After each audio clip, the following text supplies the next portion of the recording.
तो चौड़ी विधि का गन्ना काटने के बाद जो पेड़ी की जो प्रबंधन होता है ये एक ही झटके में आरएमडी से बहुत अच्छा है। रीजनरेट हो जाएगा। डिवाइस एक बार जी, जी। चलाया तो इतना सब काम होता है। क्या करना है पेड़ी में, क्या करना है, खूंट को छाटना है, जी, जी। उसकी मेड़ गिराना है, जो सूखी पत्तियाँ है उस पर मिट्टी डाल के उसको उसका डिकम्पोज करना है। जी, जी। ये तो इम्पोर्टेंट काम है, आरएमडी से सब होता है। नमस्कार, सर कैसे हो? ठीक हूँ। सर थोड़ा सा पहले तो हमारे किसानों को अपना थोड़ा सा परिचय दीजिए। मैं डॉक्टर डी.बी. फुंडे, जी, जी। मैं सॉइल साइंटिस्ट हूँ और उत्तम शुगर मिल्स के लिए गन्ने का सलाहकार काम कर रहा हूँ। तो थोड़ा सा जैसे गन्ना बुआई का टाइम चल रहा है तो किसानों को गन्ना बुआई के समय किन किन सावधानियों का ध्यान रखना चाहिए और प्रोडक्शन धीरे धीरे कम होता जा रहा है और वैरायटी जो हमारी 0238 थी उसमें रेड रूट आने की वजह से वो वैरायटी अपनी समाप्ति की ओर है। तो उसका जो हमारे पास ऑप्शन है वो क्या हो सकता है? तो इन सब बातों को थोड़ा सा आप हमारे किसानों को मार्गदर्शित करें। कि गन्ने की अभी बुआई की शुरुआत हो रही है जी, और गन्ने की पैदावार बढ़ाने के लिए सबसे इम्पोर्टेंट रहता है ये भूमि की जो उपजाऊपन है या उर्वरता शक्ति बढ़ाना। उसके जी। लिए एक ही भूमि की तैयारी एक महत्वपूर्ण अपना ये प्रैक्टिस रहता है। तो हमेशा यहाँ खेती जो लोग करते हैं वहाँ रोटावेटर के साथ जोतियाई करते हैं। जी, तो जी। रोटावेटर से क्या होता है वो खुद की 4-5 इंच की तुम्हारी परत ये हो जाती है, बाकी नीचे वाली कठिन तैयार होता है ऊसर हो और जाती है उससे भूमि। हाँ या तो इसलिए हमें उसकी जो जुताई है गहरी होनी चाहिए। जी, और हमारे यहाँ पानी का ज़्यादा ठहरता है, बारिश में पानी भी ज़्यादा ठहरता है, जी। इसलिए हमेशा जो भूमि की तैयारी करते समय आप सब सॉइलर चलाते रहो। सब सॉइलर क्या होता है 1.5 या 2 फीट नीचे जाता है और नीचे वाली जो कठिन जो सतह तैयार होती है, थर तैयार होता है, उसका तोड़ने का काम ये करता है। जी, जी। तो इसलिए 1 मीटर अंतर पर साधारणतः ये जो अपना सब सॉइलर चलाना ज़्यादा पक्की ज़मीन है तो थोड़ा सा दोबारा उसको क्रॉस से चलाना। जी, और फिर जो जुताई जो है जुताई ये एमबी प्लाऊ से करनी चाहिए। गहरी जुताई जितनी हो जाए तो खुड भी अच्छे गहरे निकलेंगे। जी। और वहाँ जब और उसके साथ साथ वो जो भूमि शोधन करते जो हैं हम, तो गोबर खाद या जितना भी अभी जैविक खाद मिलता है उसका इस्तेमाल होना चाहिए।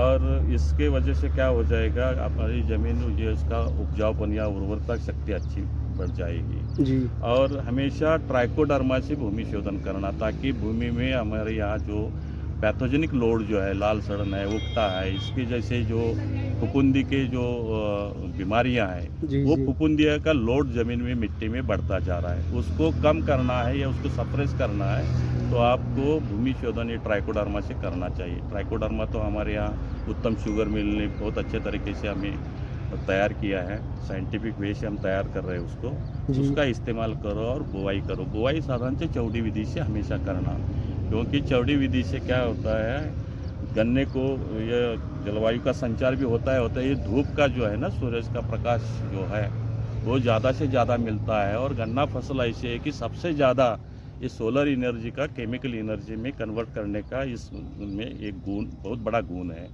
तो गन्ने की पैदावार बड़ा ये इसमें जो चौड़ी विधि में कर दिया तो निश्चित स्वरूप से फोटोसिंथेसिस बढ़ता है और गन्ने की बढ़ोतरी अच्छी तरीके से होती है। यहाँ चौड़ी विधि में बहुत सारे फायदे हैं कि शुरुआत से कटाई तक हम मशीनीकरण कर सकते हैं। जी, जी। आजकल आपको पता है कि लेबर हमें मिलते नहीं है, खर्चा लागत बढ़ रही है, तो किसानों के पास छोटे छोटे ट्रैक्टर भी आ रही है। तो छोटे ट्रैक्टर साधारणतः 4.5-5 फीट पे बहुत अच्छे तरीके से चलते हैं। तो गन्ने में सब जो अंतर मशागत जो हम करते हैं, अंतर क्रियाएँ करते हैं, वो सब ट्रैक्टर से हो जाती है और लागत भी कम होगी और गन्ने की पैदावार अच्छी हो जाएगी।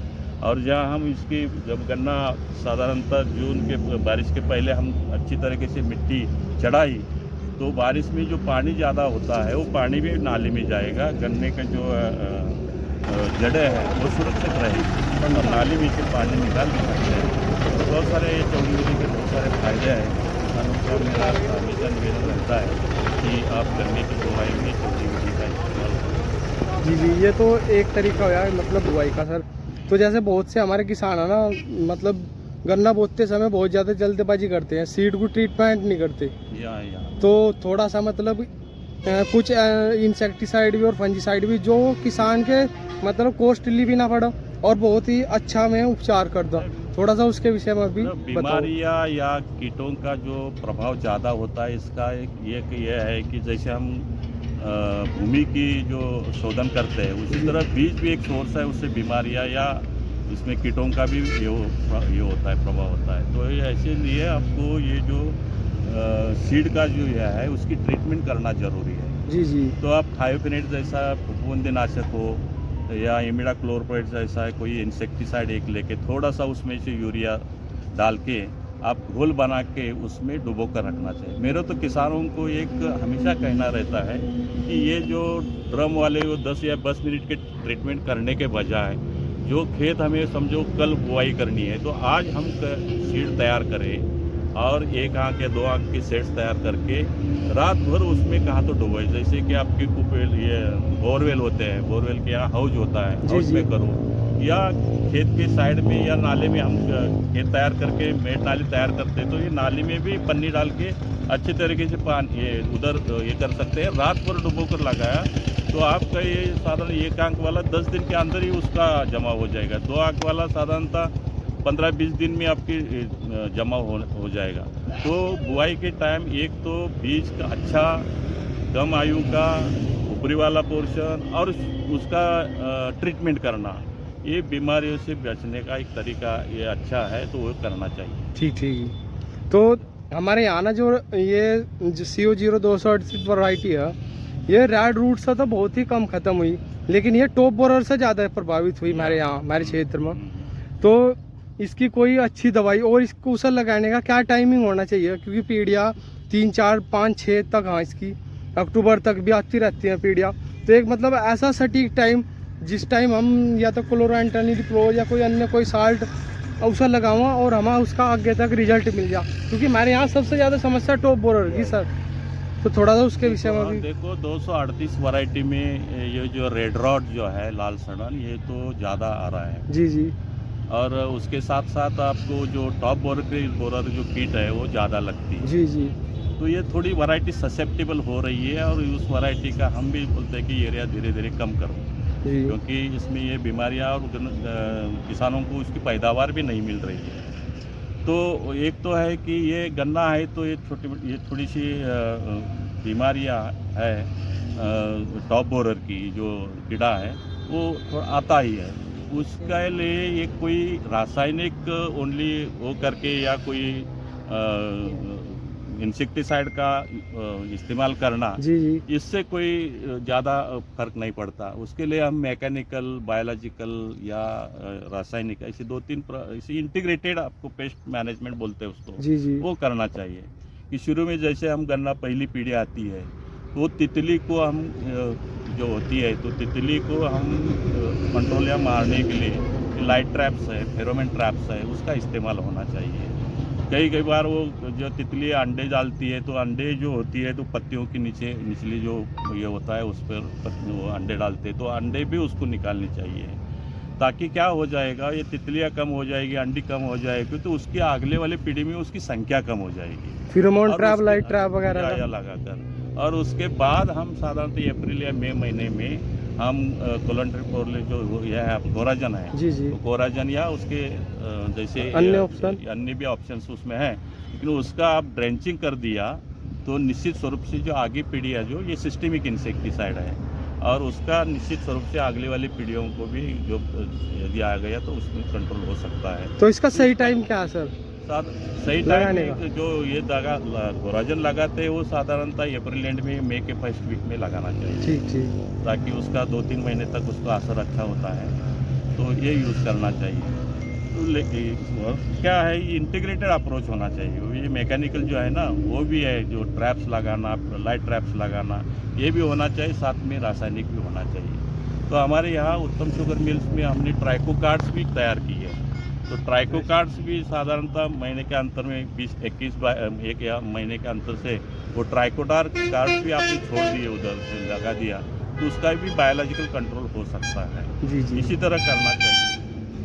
तो सर जैसे हमारे यहाँ क्षेत्र का थोड़ा ज़्यादा समय ले लिया, लेकिन मेरा दो क्वेश्चन और है, आप उन पर भी थोड़ा मार्गदर्शन करने की कोशिश करें कि हमारे यहाँ ना पौधा तो बहुत अच्छा हो जा, लेकिन यहाँ ज़्यादातर पेडी जो है वो अच्छी नहीं हो पाती, और हमारे यहाँ जो किसान हैं वो जो अगोला फूटता उसे भी छोड़ देते हैं, तो वो छोड़ना सही है या गलत है, थोड़ा सा उसके विषय में भी बताओ। गन्ने काटने के बाद ये पोगे आते रहते हैं। जी जी और जी। किसान उस पोगे को निकालने में बहुत ये करते हैं कि उसका आया हुआ गन्ना कैसे काटेंगे, जी, जी, ऐसा जी, उनको जी। लगता है। हाँ जी हाँ जी। लेकिन पोगे कभी रखने नहीं है। जी जी पोगे में क्या होता है, लास्ट वाली पीढ़ी जो आई है इसकी टॉप बोरर की, वही उस पर जाएगी जी और उसका जीवन क्रम जो है ना वो चलता जाएगा। जी जी तो टॉप बोरर हम कंट्रोल ना करें, तो इसलिए पोगे रखना नहीं है। जी एक्चुअली पेड़ी की पैदावार गन्ने, ये पौधे गन्ने से भी अच्छी आनी चाहिए।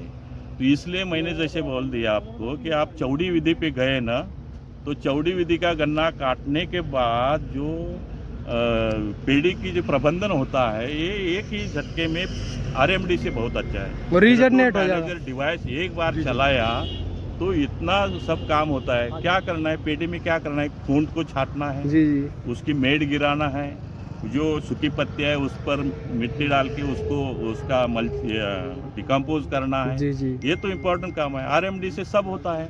बिल्कुल एक बार आरएमडी चलाई तो खूंट भी काटेंगे, मेड़ भी गिराएंगे। मेड़ गिराते समय वो सूखी पत्तियां रखिए, उस पर मिट्टी भी जाएगी, और पानी देने के बाद वो और अगले 1.5 महीने तक उसमें खरपतवार भी नहीं है। बिल्कुल बिल्कुल सही। इतना अच्छा खेत दिखेगा और उसका फुटाव अच्छा हो जाएगा। जैसे कि 118 वैरायटी बहुत अच्छी वैरायटी आपकी यहाँ की, जी जी। तो उस वैरायटी में आरएमडी यूज किया तो उसका बहुत अच्छा परिणाम हमें दिखाई उसमें टिल्लिंग की देता है। समस्या वो भी खत्म हो टिल्लिंग जाएगी। होती है और पौधे के साथ साथ पेड़ी की पैदावार बहुत अच्छी मिल रही है। ठीक है सर, हमने आपका बहुत ज़्यादा समय लिया, उसके लिए खेद है सर। तो ये हमारे व्यूवर्स जो हैं, ये हमारे जो सीनियर हैं, इन्होंने बहुत अच्छी अच्छी बातें हमें बताई, और मेरा ये मानना है कि जो इन्होंने बातें बताई वो बिल्कुल सटीक बातें हैं, और उन्हें सभी किसान को फॉलो करना चाहिए। उन्हें बिल्कुल ही इन्होंने एक एक चीज़ को बहुत ही बारीकी से बहुत अच्छे से बताया, तो हम इनका जो पुनः एक बार और धन्यवाद करते हैं। हाँ, और आगे से ऐसी वीडियो हम और लाते रहेंगे। धन्यवाद।